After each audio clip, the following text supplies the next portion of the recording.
অহংকার হল মানুষের চোখের সেই কালো পট্টি যা হীরে আর পাথরের পার্থক্য করার ক্ষমতা কেড়ে নেয়।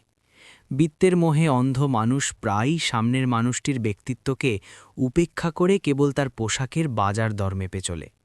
কিন্তু সময়ের চাকা বড়ই বিচিত্র। এটি মুহূর্তের মধ্যে রাজাকে পথের ভিখারি আর অবহেলিতকে শ্রেষ্ঠ আসনে বসিয়ে দেওয়ার ক্ষমতা রাখে। ভাগ্যের এই পরিহাস বুঝতে গেলে কেবল চটকদার বহিরাবরণ নয়, বরং অন্তরের গভীরতা দেখার দৃষ্টি থাকা প্রয়োজন। মুম্বাইয়ের জনাকীর্ণ রাস্তা দিয়ে একটি পুরনো ভাঙাচোরা স্কুটার ধীর লয়ে এগিয়ে এসে নীলাচল আবাসনের মূল ফটকে থামল। স্কুটার চালক যুবকটির নাম ছিল অর্ণব, যাকে দেখতে অত্যন্ত সাধারণ মনে হচ্ছিল। তার পরনে ছিল হালকা নীল রঙের একটি আটপৌরে শার্ট এবং পুরনো হয়ে যাওয়া জিন্স। পায়ের স্যান্ডেল জোড়াও বেশ জরাজীর্ণ, তবে ধুলোমাখা সেই মুখে এক প্রশান্তি বিরাজ করছিল, যা সাধারণত জীবনের কঠিন বাস্তবতাকে জয় করা মানুষের চোখে দেখা যায়। অর্ণব তার স্কুটারটি স্ট্যান্ডে রেখে কপাল থেকে ঘাম মুছতে মুছতে চারতলার দিকে তাকাল। আজ সে তার বাবার বাল্যবন্ধু বিমলেন্দু বাবুর বাড়িতে আমন্ত্রিত। বিমলেন্দুবাবু তাকে তার মেয়ে সোহিনীর বিয়ের বিষয়ে আলোচনার জন্য ডেকেছিলেন। অর্ণব আসলে কোটি কোটি টাকার লেনদেন করা এভারেস্ট ইনফ্রা নামক একটি বিশাল সাম্রাজ্যের প্রধান, কিন্তু বাবার আদর্শে অনুপ্রাণিত হয়ে সে প্রতিজ্ঞা করেছিল যে নিজের জীবনসঙ্গিনী নির্বাচনের সময় সে ঐশ্বর্যের কোনো প্রভাব খাটতে দেবে না। সে চেয়েছিল তার সঙ্গী যেন তাকে দেখে নয়, বরং তার চরিত্রকে দেখে পছন্দ করে। এই কারণেই নিজের বিলাসবহুল মার্সিডিজ গ্যারাজে রেখে সে আজ এই নড়বড়ে স্কুটারে চেপে এসেছে, যাতে সোহিনী এবং তার পরিবারের আসল মানসিকতা সে বুঝতে পারে। বিমলেন্দুবাবু ছিলেন একজন অত্যন্ত নীতিবান এবং সজ্জন ব্যক্তি। অর্ণবকে দেখা মাত্রই তিনি পরম সমাদরে এগিয়ে এলেন এবং বললেন, এসো বাবা অর্ণব, আমি তোমার পথ চেয়েই বসেছিলাম। তাদের অন্দরমহল খুব জাঁকজমকপূর্ণ না হলেও ছিল অত্যন্ত সুশৃঙ্খল, তবে অন্দরের পরিস্থিতি ছিল একেবারেই ভিন্ন। ভেতরের ঘরে সোহিনী তার মায়ের সামনে পা দাপাদাপি করে চিৎকার করছিল। সোহিনী ছিল অপরূপ সুন্দরী, কিন্তু সেই রূপের ওপর অহংকারের এক কালো ছায়া ছিল। ব্র্যান্ডেড পোশাক, অভিজাত পার্টি আর উচ্চবিত্ত চালচলনের প্রতি তার অদম্য লোভ ছিল। যখন সে জানলার ফাঁক দিয়ে অর্ণবকে সেই পুরনো আমলের স্কুটারে আসতে দেখল, অপমানে তার মুখ লাল হয়ে গেল। সে বিরক্ত হয়ে তার মাকে বলল, বাবা যে কোত্থেকে এমন সব ফকিন্নিদের ধরে আনেন? মা, একবার দেখো তো ছেলেটাকে, মনে হচ্ছে যেন পিয়নের চাকরির ইন্টারভিউ দিতে এসেছে। আর বাবা চান আমি একে বিয়ে করি?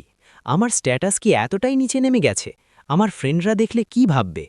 মা তাকে শান্ত করার চেষ্টা করে বললেন, বিমলেন্দু বাবু বলেন ছেলেটি নাকি খুব সংস্কৃতিবান আর পরিশ্রমী। রূপ আর টাকা তো ক্ষণস্থায়ী, তুই একবার সামনে গিয়ে কথা তো বলে দেখ।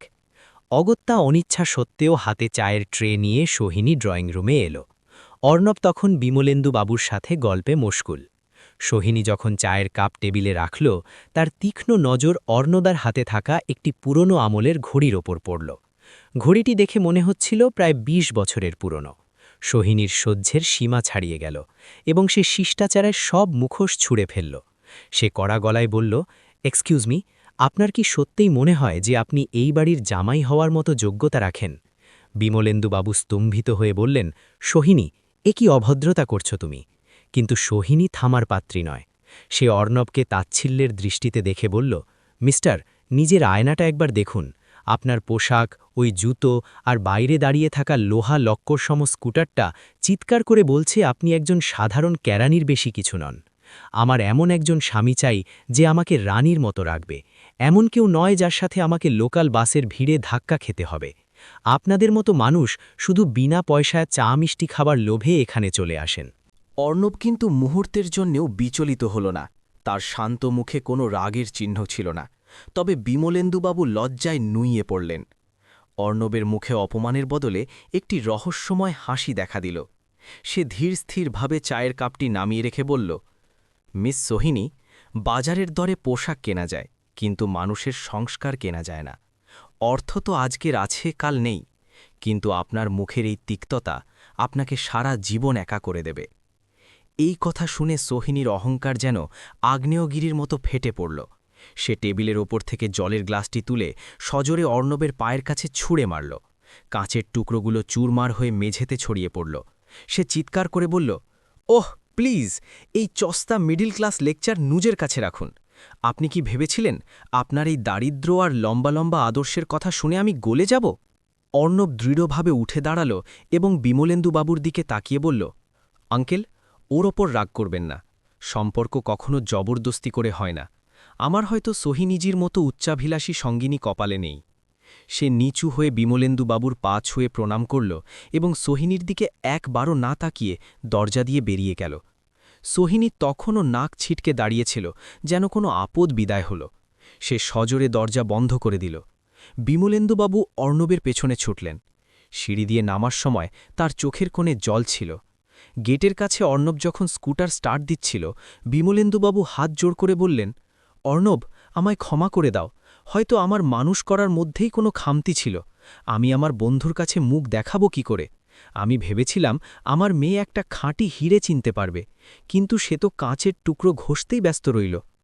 অর্ণব হেসে তার হাত দুটি ধরে বলল, আঙ্কেল, আপনি অপরাধী বোধ করবেন না। ভালোই হলো যে বিয়ের আগে সব পরিষ্কার হয়ে গেল। শুধু একটা অনুরোধ, সোহিনীকে এখনই আমার আসল পরিচয় দেবেন না। ওকে ওর আকাশেই উঠতে দিন। সময় ওকে ঠিক নিচে নামিয়ে আনবে। এই বলে অর্ণব স্কুটার নিয়ে বেরিয়ে গেল। নির্জন এক মোড়ে পৌঁছে সে থামল, যেখানে একটি চকচকে কালো বিলাসবহুল গাড়ি আগে থেকেই দাঁড়িয়েছিল। অর্ণবের ব্যক্তিগত চালক দৌড়ে এসে স্কুটারটি বুঝে নিল। অর্ণব গাড়ির পেছনের সিটে বসে লম্বা শ্বাস নিল। তার সোহিনীর কথার জন্যে কষ্ট হচ্ছিল না, বরং তার মূর্খতার জন্যে মায়া হচ্ছিল। এদিকে বাড়িতে সোহিনী তখন রাগে কাঁপছিল। সে তার প্রেমিক শাশ্বতকে ফোন করল। শাশ্বত শহরের এক নামী পাবে ফ্লোর ম্যানেজারের কাজ করত, কিন্তু সোহিনীকে সে বলেছিল সে নাকি ওই পাবের মালিক। শাশ্বতের দামি বাইক আর ব্র্যান্ডের প্রতি সোহিনী অন্ধ ছিল। হ্যালো জান, সোহিনী আদুরে গলায় বলল, আজ মেজাজটা খুব বিগড়ে গেছে। বাবা এক গেঁয়ো ছেলেকে বাড়িতে এনেছিলেন। আমি তো ঘাড় ধাক্কা দিয়ে দের করে দিয়েছি।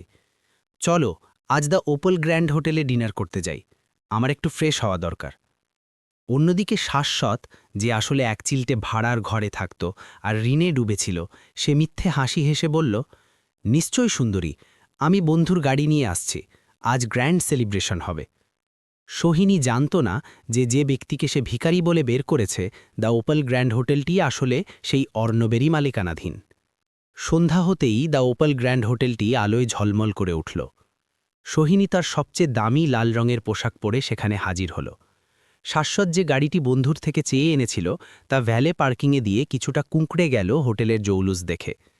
ডিনার টেবিলের মেনু কার্ড দেখে শাশ্বতের কপালে বিন্দু বিন্দু ঘাম জমল, কারণ এক বোতল জলের দামই সেখানে 500 টাকা। কিন্তু মান বজায় রাখতে সে হাসি মুখে বলল, সবচেয়ে দামিটাই অর্ডার করো যান। তখনই সোহিনীর নজরে পড়ল রিসেপশন ডেস্কের কাছে দাঁড়িয়ে থাকা একজনের ওপর। সোহিনী ভালো করে চেয়ে দেখল, আরে এ তো সেই অর্ণব। অর্ণব এখন একটি টি শার্ট আর ট্রাউজার পরে সাধারণ পোশাকেই ছিল। সোহিনী রনিতের হাত ধরে হাসতে হাসতে বলল, দেখো শাশ্বত, ওই দেখো সেই ভিখারিটা যে সকালে আমার বাড়িতে এসেছিল। মনে হয় এখানে থালা বাসন মাজার চাকরি খুঁজতে এসেছে। চলো তো একটু মজা করা যাক। শাশ্বত উৎসাহ দিল। সোহিনী এগিয়ে গিয়ে বিদ্রূপের গলায় বলল, কি মিস্টার স্কুটারওয়ালা, এখানে ঝাড়ু দেওয়ার কাজটা পেয়ে গেলে নাকি আমাদের মতো লোকেদের ফেলে দেওয়া খাবার খাওয়ার জন্য দাঁড়িয়ে আছো? শাশ্বত অর্ণবের কাঁধে হাত দিয়ে বলল, শোনো ভাই, এখানে চাকরি না হলে আমার পাবে চলে এসো, টয়লেট পরিষ্কারের জন্য লোক লাগবে। হোটেলের সব স্টাফ তখন আতঙ্কে দাঁড়িয়েছিল, কারণ তারা জানত সামনে তাদের মালিক দাঁড়িয়ে আছেন।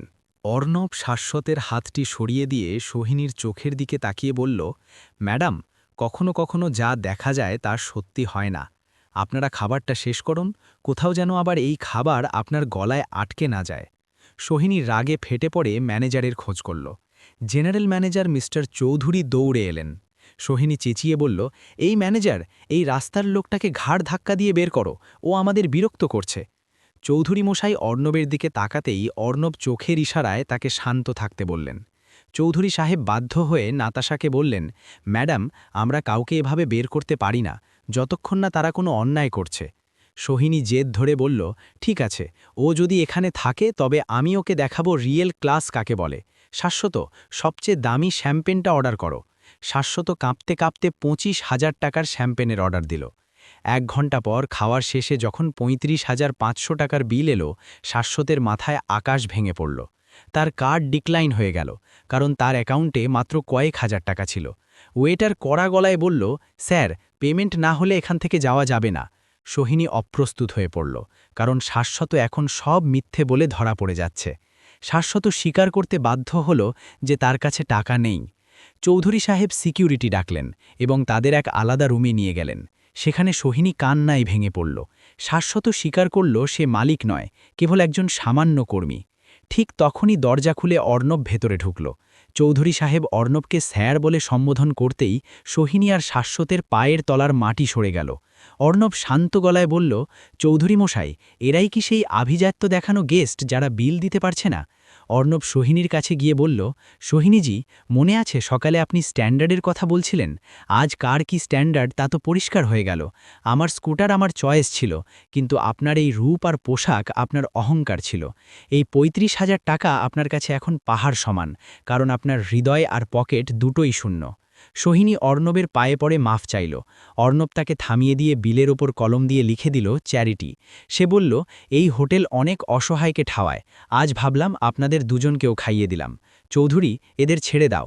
অর্ণব সোহিনীকে লক্ষ্য করে শেষ কথাটি বলল, আজ আমি আপনাকে বাঁচাইনি, বাঁচিয়েছি বিমলেন্তু আঙ্কেলের সম্মানকে। আপনার মতো মেয়ের জন্য ওই বাবা আজ মানুষের কাছে হাত জোড় করেন। সোহিনী যখন বাড়ি ফিরল, তার চোখের মেকআপ জলে ধুয়ে এক বিভৎস রূপ নিয়েছে। সে বাবার পা জড়িয়ে ধরে ক্ষমা চাইল। সে বুঝতে পেরেছে আসল সম্পদ ব্যাংকে নয়, মানুষের অন্তরে থাকে। অর্ণব সেদিন নিজেকে ধন্য মনে করল যে সে এমন এক ফাঁদ থেকে বেঁচে গেছে যেখানে ভালোবাসা নয়, কেবল অর্থকেই উপাসনা করা হয়। সময়ের চাকা ঘুরলে এভাবেই অহংকারীকে নুয়ে পড়তে হয় মাটির কাছে।